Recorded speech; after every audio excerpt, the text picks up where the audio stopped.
Hello again.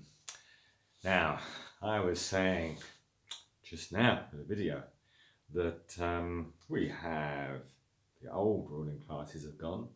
We have an arrogant class in its place.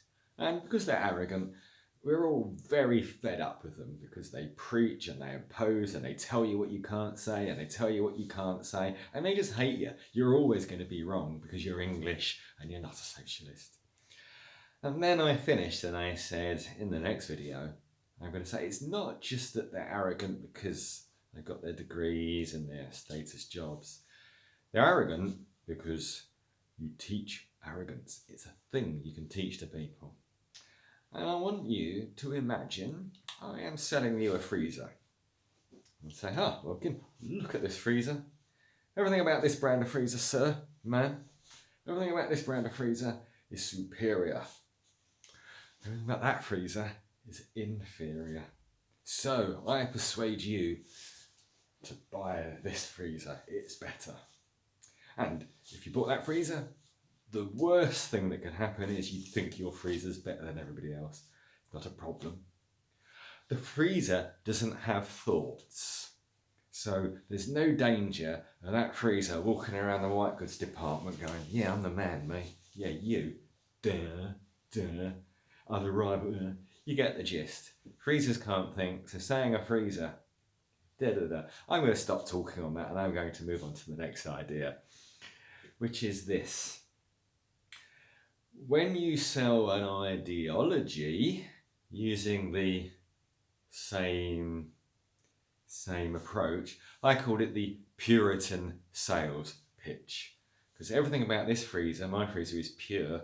Everything about that freezer is impure. And of course, you do the same to anything. But when it's an ideology, you're already leaping ahead now. I'm not calling anybody a Puritan. Yes, I am, but I'm not, if you know what I mean. When you do that with an ideology, the person does have thoughts and they become superior. So if I said to you, everything about what this group of people believe makes them better. They're decent, noble, virtuous and strong.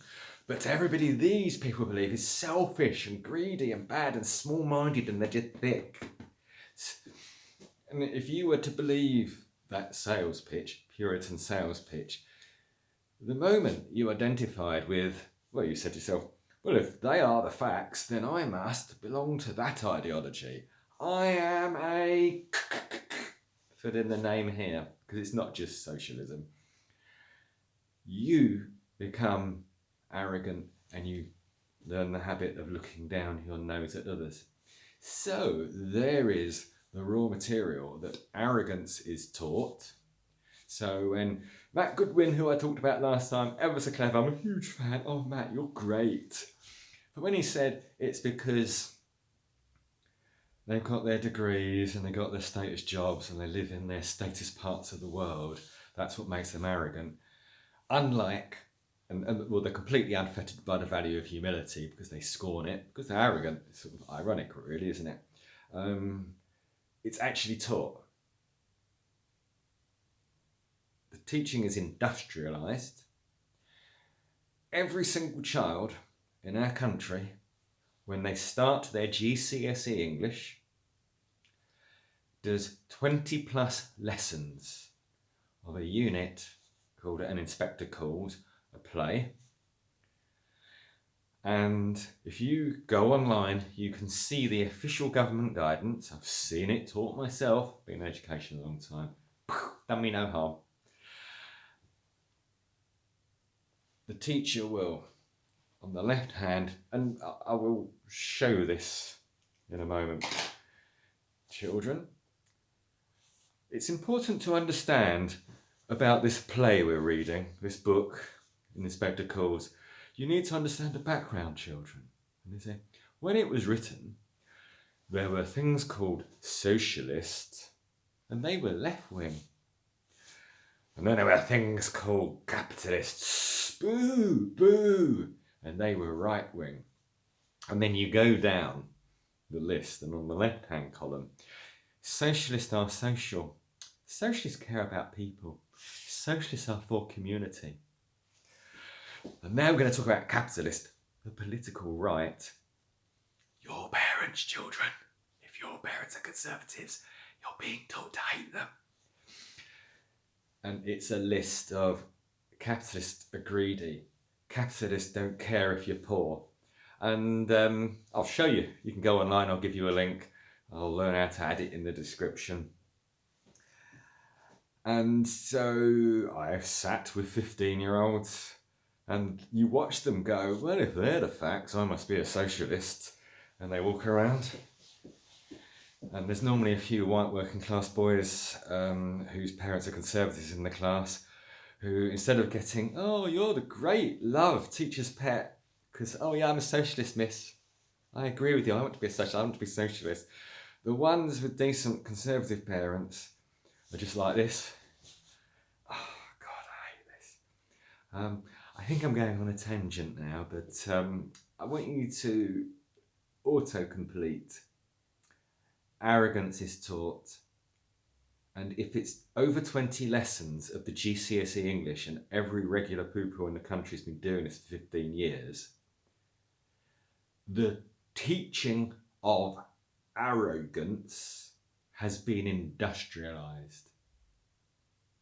And if this country, I think it's been nearly 15 years on the curriculum, I can't find out, if the teaching, the industrialisation of teaching arrogance is on the curriculum, I think it explains how in the UK we've had a real spike of wokeism and fascism, call it what you want, tyranny. If you teach arrogance, you're going to get arrogance. And bearing in mind the whole umbrella, I'm going to finish now, the whole umbrella of this is under the topic. This is part of supporting a case, if you like, to explain why the arrogant classes hate everything English. As I just said, and as you know, arrogance is thinking you're great, looking down, seeing others as contemptible. That's also the definition of bigotry. So we've had the industrialisation of teaching every single pupil in the country to be arrogant, which is inseparable from teaching bigotry. And I can't not say this, because I need to say it now, but when teachers are teaching this, the complaint was always stop indoctrinating our children with socialism. Because when socialism is sold, be it by teachers or parents who are young, the lesson plan, if you like, literal or imagined, is always socialists are better, Tories, etc., are bad. So the teaching of arrogance, the teaching of bigotry, prejudice, and teaching of socialism are inseparable. So we I'm going on a little bit of a tangent now, but it all seems to fit in my imagination. So if you want to understand why over the last 200 years, 200 million people have died horribly because of socialism, and because our poor, lovely country, the culture's being ripped to pieces, and why there is an arrogant class that hates everything English. Arrogance, bigotry, socialism, don't know what my hands are doing, are inseparable. So when they've put the indoctrination of socialism onto the GCSE English syllabus, they've actually industrialised arrogance and bigotry. Gosh, maybe I should add this, but I spent most of my happiest years teaching 10-year-olds. So I've just done a really dark subject, but I've taught it like you were 10. I hope that's okay. We're going to fix it, by the way. I'm not just saying this to moan. I should have promised this, but I know how to fix it in my imagination. You can be the judge of that. All right, you lovely people. Bye-bye.